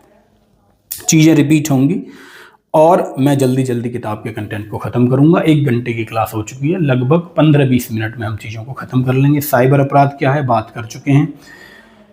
कोई व्यक्ति जानबूझकर आपराधिक भावना से किसी कंप्यूटर प्रोग्राम, कंप्यूटर प्रणाली, डेटा नेटवर्क, सॉफ्टवेयर इत्यादि का प्रयोग करता है। कोई कोड वगैरह, ये सारी चीज़ें आप पढ़ लेंगे। यानी कि एक तरह से कंप्यूटर या डिजिटल माध्यम का इस्तेमाल करके वो क्राइम करना चाहता है, तो साइबर अपराध कहा जाएगा। इसके बारे में आईटी एक्ट के अध्याय 11 में धारा 65 से 78 तक ये बताया गया है कि कौन से ऐसे कार्य हैं जो साइबर अपराध की श्रेणी में आएंगे। ये सारी चीज़ें हो गई, जैसे कि किसी कंप्यूटर संसाधन को क्षति पहुंचाना, वो सारी चीज़ें हैं इसमें जो मैं आपको बता चुका हूँ। सारी चीज़ें कवर हो गई। साइबर अपराध के प्रकार आपसे, हैकिंग की बात मैं बता चुका आपको, यानी कि सिस्टम का एक्सेस करना और वो भी अनधिकृत रूप से, वो हैकिंग कहलाता है। तो मैंने ब्लैक हैट हैकर आपको बताया था और वाइट हैट हैकर आपको बताया था। सारी चीज़ें हो गई। और आपसे पूछ लिया जाए कि भाई कहाँ धारा है, तो धारा 42N की बात हो गई, धारा 66 की बात हो गई आईटी एक्ट में। भारतीय दंड संहिता आईपीसी की बात करता है, या आईपीसी जो कि हमारे सिलेबस में नहीं है, तो आपको बीएनएस में देखना है। बीएनएस में कहाँ इसके बारे में बताया गया है। बुडापेस्ट फैक्ट जरूर आपको पता होना चाहिए। बुडापेस्ट कन्वेंशन 2001 में हुआ, साइबर क्राइम पर जो एक कन्वेंशन है, और भारत इसका सदस्य नहीं है। क्यों नहीं है? इस कन्वेंशन की धारा 32 भी डेटा तक पहुंच को अनुमति प्रदान करती है, इसलिए भारत इसका सदस्य नहीं है। भारत ने अभी इस पर हस्ताक्षर नहीं किए।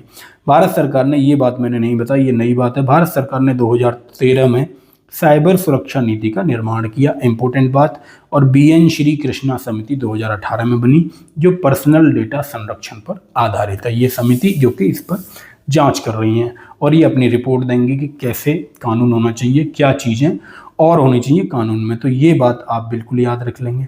इसके बाद डेटा चोरी करना आप जान गए होंगे, पूरी क्लास में मैंने आपको यही सब चीज़ें बताई हैं। डेटा चोरी करने के लिए 43B एक अधिनियम है, 43B अधिनियम की धारा है और 66E 67 इसकी बात करती है। कॉपीराइट कानून भी इसके लिए बना हुआ है, जिसके लिए जुर्माने और इसकी बात करिए। वायरस और स्पाईवेयर क्या होता है मैं बता चुका हूँ। वायरस है, स्पाईवेयर है, जितनी भी चीज़ें कोई ना कोई प्रोग्राम की फॉर्म में है और नुकसान पहुंचाने के उद्देश्य। वायरस जो कि कंप्यूटर को या उनकी फाइलों को नुकसान या खराब करता है या नष्ट करता है, उसे कहते हैं वायरस। कंप्यूटर के माध्यम से तीव्र गति से फैलते हैं, तंत्र को बर्बाद कर देता है वायरस। आपकी बात समझ में आ गया। स्पाई जैसा कि नाम से पता चल रहा है, ये जासूसी करने के लिए एक तरह का सॉफ्टवेयर, एक तरह का प्रोग्राम होता है। इसके लिए क्या है भाई, आईटी एक्ट की धारा 43C की बात मैं कर चुका था। 43C आईटी एक्ट में, आईपीसी से हमें कोई मतलब नहीं है, किताब वालों ने ये पुराना कंटेंट कॉपी पेस्ट कर दिया है, जो कि इन्हें बीएनएस की धारा बतानी चाहिए थी। आगे चलेंगे पहचान की चोरी के बारे में, जैसे क्रेडिट कार्ड नंबर चुराना, ये सब पहचान की चोरी में आता है। इसके लिए आईटी एक्ट की धारा 43 और 66 है। आप एक चीज़ देख रहे होंगे कि धारा 42, 43, 66, 67, यही 4 धाराएं हैं जो इस्तेमाल हो रही हैं। बैंक ईमेल स्पूफिंग और फ्रॉड में आपको बता चुका हूँ। ईमेल स्पूफिंग यानी कि लालच देकर इनाम का, लॉटरी का, और फ्रॉड करना ईमेल स्पूफिंग के माध्यम से। हैकिंग में आपको बता चुका। देखिए किताब वालों का करामात देखिए, पिसिंग और स्पैक लिखा रखा है यानी कि असली जो असल में शब्द हैं वो शब्द हैं फिशिंग, जिसके बारे में मैं आपको बता चुका शुरुआत में, और स्पैम। तो इसीलिए किताब के साथ साथ स्पैम ये वाला स्पैम, SPAM, जो ये लिखा आता है कभी कभी कॉलर पे कि स्पैम कॉल, ये है वायरस में आपको बता चुका। अब पोर्नोग्राफी के बारे में भी बात हो चुकी, इस इन सब चीज़ों की बात हो चुकी। अब मैं आगे बढ़ता हूँ। ये सारी चीज़ें मैं आपको बता चुका। साइबर बुलिंग के बारे में बता चुका। बुलिंग एक तरह से चिढ़ाना होता है, यानी किसी को उत्तेजित करना होता है, यानी कि कोई भी अशोभनीय कमेंट और हिंसात्मक लेख, कोई मीम, कोई वीडियो, कोई ऑडियो, कोई फोटो, जिससे यूजर्स तंग हो जाएं और धार्मिक उन्माद उत्पन्न हो जाए, साइबर बुलिंग कहा जाता है। साइबर स्टॉकिंग शायद मैंने नहीं बताया। स्टॉकिंग शब्द का ही मतलब होता है पीछा करना, यानी किसी का पीछा किया जाता है साइबर पे, सोशल मीडिया पे, तो उसे साइबर स्टॉकिंग कहा जाएगा। लगातार किसी को मैसेज करना, लगातार किसी को मेल भेजना, तो साइबर स्टॉकिंग में वो आता है। इसके कई कारण हो सकते हैं। एक तो किसी को तंग किया जा सकता है, यहाँ पे देखिए लिखा भी होगा। एक तो उत्पीड़न करने के माध्यम से हो सकता है कि कोई जवान उम्र का लड़का ये सोच रहा हो कि इसे, मैं तो भाई इसे वो कहूँगा, इसके प्रति मेरा जो है वो प्रेम है, इसलिए मैं बहुत सारे मैसेज कर रहा हूँ, लेकिन सामने वाला व्यक्ति उत्पीड़ित हो सकता है। यदि वो उत्पीड़ित हो रहा है तो वो साइबर स्टॉकिंग कहलाएगा। समझ गए मेरी बात? तो या फिर इसका उद्देश्य हो सकता है कोई रकम प्राप्त करना, किसी तरह से फ्रॉड करना, किसी तरह से ब्लैकमेल करना। फिशिंग के बारे में बात कर चुका। फिशिंग कोई नकली ईमेल बनाना, नकली आईडी बनाना, और जो कि किसी कंपनी या किसी ब्रांड के जैसा लगता है, या किसी एक तरह से नकली बनाना, जरूरी नहीं है कि वो किसी ब्रांड के जैसा ही हो, नकली बनाकर उसका इस्तेमाल करके फ्रॉड करना एक तरह से फिशिंग की कैटेगरी में आता है, जिसकी बात मैं कर चुका हूँ। ट्रोजन में आपको बता चुका, ट्रोजन हॉर्स के पीछे की कहानी बता चुका। ट्रॉय शहर और ग्रीस शहर की मैं आपको बात बता चुका, और एक योद्धा जिन्होंने प्लान बनाया ट्रोजन हॉर्स के माध्यम से, जिसने ध्वस्त कर दिया था। तो ट्रोजन का मतलब एक ऐसा प्रोग्राम जो दिखने में कुछ और है लेकिन असलियत में कुछ और है। अब भारत के प्रयास क्या हैं? साइबर सुरक्षा नीति जो 2013 में आई हमारी, याद रखेंगे ये बात। इसके अलावा ये national critical information infrastructure protection centre, NCIIPC, जिसका हिंदी में है राष्ट्रीय अति संवेदनशील सूचना अवसंरचना संरक्षण केंद्र। इसकी फुल फॉर्म आप याद रखेंगे, फुल फॉर्म ही पूछ लेगा आपसे। और क्या है भाई आगे? सूचना सुरक्षा, शिक्षा और जागरूकता, ये विभिन्न स्तरों पर सरकार काम कर रही है इसमें जागरूकता फैलाने की। Information security education and awareness, इसकी फुल फॉर्म आप याद रख लेंगे। ISEA का मतलब है I for information, S for security, E for education, A for awareness. Computer emergency response team भी बनाई गई सरकार के द्वारा, जिसे CERT इन, कंप्यूटर इमरजेंसी रिस्पॉन्स टीम, इसकी फुल फॉर्म आप याद रख लेंगे CERT की। ठीक है भाई। साइबर स्वच्छता केंद्र भी बनाए गए देश में तमाम। तो क्या ये निबंध जैसी जो चीज़ें चल रही हैं ये हमारे एग्जाम के पॉइंट से बहुत ज़्यादा जरूरी नहीं है, जो जरूरी है मैं आपको बता चुका हूँ। देखिए I4CCC में आपको बता चुका, I4CCC Indian cyber crime, I4C, CCC नहीं, I4C Indian cyber crime coordination centre, इसके बारे में बता चुका। आगे आप बात करेंगे तो साइबर क्राइम से बेहतर तरीके से निपटने के लिए I4C को समन्वित व प्रभावित तरीके से लागू करने के लिए 7 घटक हैं। इंपॉर्टेंट बात, I4C के कितने घटक हैं? 7, 7, ये याद रख लेंगे। इसमें क्या है? National cyber crime threat analysis unit, national cyber crime reporting portal, ये एनसीआरपी है भाई, इसके बारे में बता चुका था सेकंड वाले के में। संयुक्त साइबर अपराध जांच के दल के लिए मंत्र, साइबर क्राइम प्रशिक्षण केंद्र, साइबर अपराध फोरेंसिक प्रयोगशाला, cyber crime ecosystem management, cyber crime अनुसंधान एवं नवाचार। सबसे जो इम्पोर्टेंट बात है वो आपके सामने ये है सेकंड नंबर पे, जो कि एनसीआरपी पोर्टल की बात करता है। कब लॉन्च हुआ ये मैं बता चुका हूँ, आप मुझे कमेंट में भी लिख देंगे। आगे बढ़ता हूँ भाई, किताब के कंटेंट को जल्दी से खत्म करते हैं। अब मैं आता हूँ सवालों पे, जो सवाल पिछले सालों में पूछे गए या कोई सवाल ऐसा जो संभावित है पूछा जा सकता है आपसे भी। तो साइबर अपराध से संबंधित कैसे सवाल बनेंगे एग्जाम में, यदि आपने नॉर्मल रीडिंग मार रखी होगी इस एक्ट की, आपको शब्दों के मतलब पता होंगे, तो निश्चित ही आप इस स्थिति में होंगे कि क्वेश्चंस को सॉल्व कर पाएंगे।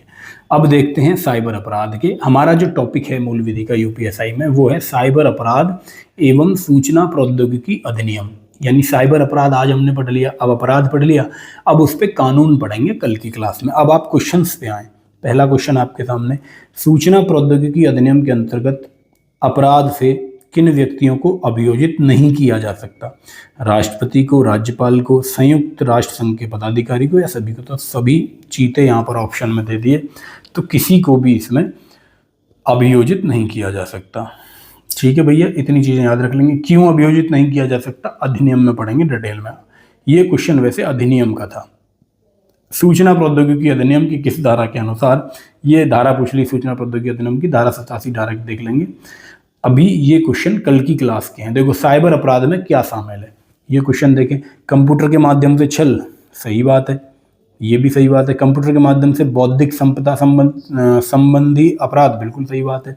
एकांतता भंग करना किसी की, बिल्कुल, तो ऑप्शन डी, यानी कि चारों ही इसमें सही हैं। दूसरा क्वेश्चन, साइबर अपराध में दंड का प्रावधान किस विधि के अंतर्गत है? तो मैं ये बात तो बता ही चुका हूँ, सूचना प्रौद्योगिकी अधिनियम में दंड के प्रावधान की बात की गई है। आगे चलेंगे 21वें क्वेश्चन पे। उस हैकर के लिए इस्तेमाल होने वाला शब्द है जो नुकसान पहुंचाने अथवा सूचना चुराने का इरादा रखता है। जो हैकर की बात हुई, मैंने आपको दो तरह के हैकर बताए थे, एक तो ब्लैक हैट और एक वाइट हैट। तो यहाँ पर ब्लैक हैट की बात हो रही है। तो ब्लैक हैट हैकर सूचना चुराने या नुकसान पहुंचाने के इरादे से ये काम करता है, और इसका डिस्क्रिप्शन भी आप चाहेंगे तो पढ़ लेंगे, मैं बता ही चुका हूँ। 22वां, अब आपकी समझ में क्वेश्चंस देखकर आ रहा होगा कि किस तरह का क्वेश्चन यहाँ से बनेगा। नॉर्मल चीज़ें भी आपको बताएं तो क्वेश्चन को सॉल्व आप कर पाएंगे। 22वां क्वेश्चन है, एक हैकर है, इसके इरादे आपराधिक या दुर्भावनापूर्ण नहीं होते। तो ये वाइट हैट हैकर मैंने बताया था, वाइट हैट और ब्लैक हैट मैंने बताए थे। तो वाइट हैट हैकर एक ऐसा हैकर जो आपराधिक मामला जिसका नहीं होता, जो किसी दुर्भावना से काम नहीं करता। 23वां, क्या मोबाइल फ़ोन को साइबर लॉ में परिभाषित किया गया? भाई साइबर में कंप्यूटर, डिजिटल उपकरण, मोबाइल फ़ोन, इन सब की बात हुई है, तो निश्चित ही उसमें परिभाषित किया गया होगा। इसके लिए आपको साइबर अधिनियम पढ़ने की भी ज़रूरत नहीं है मेरे हिसाब से। जितना मैंने आज की क्लास में बताया उससे काम आपका चल जाना चाहिए। बाकी डिटेल में अगली क्लास में निश्चित ही हम ये पढ़ रहे होंगे। Question number next, social media साइटों के माध्यम से अश्लील एवं अशोभनीय कमेंट, हिंसात्मक लेख लिखना क्या कहलाता है? इसमें मैं बात कर चुका था। अश्लील और अशोभनीय कमेंट है, हिंसात्मक लेख है यानी उकसाना है एक तरह से किसी को, तो वो साइबर बुलिंग में आता है। फिशिंग में क्या है, अब आप एक बार समझें, सारी बातें आपको बता चुका था। फिशिंग क्या है भाई? फिशिंग होता है किसी की एक तरह से कॉपी बना लेना, उसके जैसा दिखना और उसके माध्यम से फ्रॉड कर देना। स्टॉकिंग मतलब पीछा करना, एक तरह से ज़बरदस्ती मेल करना, मैसेज करना। ट्रोजन हॉर्स की कहानी मैं बता ही चुका हूँ आपको। तो ये सारी चीज़ें आपको समझ में आ जानी चाहिए। अगला क्वेश्चन आपके सामने, ईमेल जारी करने के स्थान का पता कहाँ से चलता है? इंपॉर्टेंट सी बात है। ईमेल जारी करने का पते का, देखो स्थान की बात कर रहा है तो स्थान की बात होगी एड्रेस से। एड्रेस मतलब पता, तो आईपी एड्रेस होता है कंप्यूटर का। जो भी आप इंटरनेट चलाते हैं तो एक आईपी एड्रेस छोड़ता है वो हमेशा डिजिटल स्पेस में, जिससे पता चलता है कि ये जो बात है, ये जो चीज़ सर्च की गई, ये जो एक कमेंट किया गया, ये किस आईपी एड्रेस से किया गया, किस डिवाइस से किया गया। उस डिवाइस के जरिए जब कोई व्यक्ति अपराध करता है तो उस आईपी एड्रेस के जरिए ही उस तक पहुँचा जाता है, उस डिवाइस तक पहुँचा जाता है, फिर उस मोबाइल नंबर तक पहुँचा जाता है जो उसमें इस्तेमाल हुआ, और ऐसे अपराधी को पकड़ा जाता है। तो ऑप्शन ए ही इसका सही जवाब है। चारों ऑप्शन बाकी पढ़ लेंगे, कोई ऑप्शन इसमें ठीक नहीं है। इसके अलावा 26वां क्वेश्चन, भारत के सर्वोच्च न्यायालय ने सूचना प्रौद्योगिकी अधिनियम 2000 की धारा 66(a) को किस मामले में असंवैधानिक निरस्त किया था? तो मैंने आपको बताया था श्रेया सिंघल मामला। याद रख लेंगे भाई, श्रेया सिंघल मामले में क्या हुआ देखें। अधिनियम 2000 की धारा 66(a) को श्रेया सिंघल मामले में असंवैधानिक माना गया। आईटी एक्ट 2015 की धारा 66(a) को असंवैधानिक बताते हुए अभिव्यक्ति की स्वतंत्रता इससे आहत होती है, यह कहकर कहा कि इसको मनमाने ढंग से सरकार ने लागू किया है, यह न्याय संगत नहीं है। तो लोकतंत्र में अभिव्यक्ति की आज़ादी को रोकना ठीक नहीं है। अभिव्यक्ति की आज़ादी संविधान के कौन से अनुच्छेद में है, ये मेरा सवाल आपसे कमेंट में आप लिख के अपना जवाब दे देंगे। देखते हैं कितना संविधान आपने पढ़ लिया है। नहीं पढ़ा है तो हम एक सीरीज लेके आएंगे मूल विधि के बाद संविधान की पॉलिटी की, जिसमें हम इस पर चर्चा करेंगे। 47, निम्न में से किस इकाई द्वारा किए गए डेटा के गुण न्यास की सत्यता की पुष्टि की जाती है? यानी कि जो डेटा दिया गया है उसकी सत्यता की पुष्टि कैसे होती है? लेखा परीक्षण से, देखो, प्रमाणीकरण से, जांच योग से, लेखा परीक्षण से, अभिगम नियंत्रण से। तो यदि इन शब्दों का भी मतलब आपको पता होगा, लेखा होता है अकाउंट्स की बात इसमें होगी, तो ये ऐसे गलत होगा। अभिगम नियंत्रण की तो कोई बात ही नहीं हो रही, सत्यता की पुष्टि की बात हो रही है। तो सवाल में ही अपना उत्तर है सत्यता की पुष्टि, यानी कि एक तरह से प्रमाणित करना। देखिए, इतने इजी सवाल आपके सामने, और ये 48वां क्वेश्चन आपके सामने। भारतीय सूचना प्रौद्योगिकी के पिता में, इंपॉर्टेंट बात है भाई, याद रख लेंगे, आ भी चुका है एग्जाम में, फिर से आ सकता है।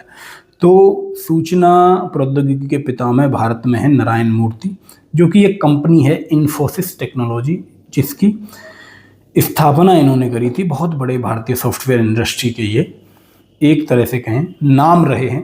तो संस्थापक हैं इन्फोसिस टेक्नोलॉजी के संस्थापक रहे नारायण मूर्ति जी को कहा गया भारतीय सूचना प्रौद्योगिकी यानी भारतीय इंफॉर्मेशन टेक्नोलॉजी के फादर, जनक। इनका जन्म मैसूर में होता है 1977 में। इन्हें भारत सरकार द्वारा पद्मश्री और पद्म विभूषण से भी सम्मानित किया जा चुका है। क्वेश्चन नेक्स्ट, हैकिंग को इथिकल हैकिंग के रूप में पहचानने के लिए निम्नलिखित में से क्या पूरा होना चाहिए? हैकिंग मैंने बताया था आपको, इथिकल हैकिंग और नॉन इथिकल यानी इलीगल हैकिंग। इथिकल यानी लीगल यानी कानूनी, और नॉन इथिकल यानी कि गैर कानूनी। यानी इथिकल हैकिंग होती है जिसमें नुकसान करने का उद्देश्य नहीं होता, नॉन इथिकल हैकिंग होती है जिसमें नुकसान करने का उद्देश्य होता है। तो इथिकल हैकिंग जिसमें नुकसान नहीं होना चाहिए, ऐसी बात होनी चाहिए। तो ऑप्शन ए गलत बात है, क्षति होती है तो वो नॉन इथिकल है। शारीरिक, मानसिक या भावनात्मक क्षति नहीं होनी चाहिए, ये ठीक बात है, क्षति नहीं होनी चाहिए। इसके प्रभाव से लोगों द्वारा सुरक्षित माना जाना चाहिए। तो बी और सी दोनों सही है। तो ऑप्शन डी इस सवाल का सही है। इसका डिस्क्रिप्शन आप पढ़ लेंगे। वीडियो हो चुकी है लंबी, तो मैं थोड़ा जल्दी इसे ख़त्म करने की कोशिश। केंद्रीय गृह मंत्रालय ने भारत सरकार में अपराधों के बारे में जागरूकता फैलाने के लिए किस नाम से ट्विटर अकाउंट चालू किया? तो ये मैंने बताया नहीं क्लास में थ्योरी में। तो साइबर दोस्त नाम से एक ट्विटर हैंडल है। ट्विटर का अब जो नाम है वो है एक्स, ये आप याद रख लेंगे। ट्विटर का वर्तमान में नाम एक्स है। जब से ट्विटर को जो पुरानी ट्विटर थी उसे बेच दिया गया, तो इसका नाम एक्स रख लिया इनके नए जो इसके मालिक हैं उन्होंने। नए मालिक का नाम फिर मैं आपसे पूछ रहा हूँ, आप कमेंट में ट्विटर के यानी एक्स के मालिक का नाम बताएंगे। बहुत ज़रूरी बातें हैं जो आपके एग्जाम में आपके सामने आ सकती हैं। तो साइबर दोस्त नाम से इनका एक्स ट्विटर अकाउंट चालू किया था, जिसके माध्यम से साइबर के बारे में लोगों को अवगत कराया जा रहा था, लोगों को जागरूक कराया जा रहा है। सवाल, निम्नलिखित में से कौन सा पद साइबर स्पेस के संबंध में गलत है? साइबर स्पेस का मतलब आप समझ गए, स्पेस का मतलब जगह जो साइबर से संबंधित है। समझे ऑप्शन से इसका क्या जवाब हो सकता है? कोई भी व्यक्ति सूचना प्राप्त करने के उद्देश्य से इंटरनेट या वेबसाइट का अभिगमन कर सकता है साइबर स्पेस में। ठीक बात है। साइबर स्पेस में गलत पूछ रहा है तो पहला तो ठीक है। साइबर स्पेस शब्द पद को सूचना प्रौद्योगिकी अधिनियम 2000 के तहत परिभाषित किया गया है। हालांकि हमने अधिनियम अभी पढ़ा नहीं, तो हम ये बात कह नहीं सकते किया गया है कि नहीं परिभाषित। तीसरा, यह उपयोगकर्ता के लिए निष्पक्ष है। देखो, साइबर स्पेस कोई भी इस्तेमाल कर सकता है, वो देखता नहीं कि कौन मुझे इस्तेमाल कर रहा है। साइबर स्पेस का मतलब है एक तरह से जितने भी कंप्यूटर जुड़े हुए हैं, एक तरह से आप समझें कि इंटरनेट का जो एक्सेस है, इंटरनेट जो है वो साइबर स्पेस से आप समझें एक तरह से। तो निष्पक्ष है, सही बात है। उपयोग वास्तविक उपयोगकर्ता या साइबर अपराधी द्वारा किया जा सकता है। किसी के भी द्वारा किया जा सकता है, सही बात है। यह इलेक्ट्रॉनिक रूप में डिजिटल उत्पाद के संरक्षण और वितरण को सक्षम बनाता है, बिल्कुल सही बात है। इलेक्ट्रॉनिक रूप में कोई भी इलेक्ट्रॉनिक डिजिटल डेटा है, इंफॉर्मेशन है, उसे सक्षम बनाता है वितरण में, उसका डिस्ट्रीब्यूशन, कोई भी उसे एक्सेस कर सकता है। तो ये तीनों बात आपको सही दिखाई दी, तो ऑप्शन बी इस सवाल का सही जवाब होगा। यानी एक ही चीज़ इसमें गलत हो सकती है, वो है ये, और कल की क्लास के बाद इस पर हम कंफर्म रूप से टिक मारने के काबिल हो जाएंगे। तो समझें भाई, इसका डिस्क्रिप्शन में बता देता हूँ। शब्द सूचना प्रौद्योगिकी अधिनियम 2023 के तहत परिभाषित किया गया था।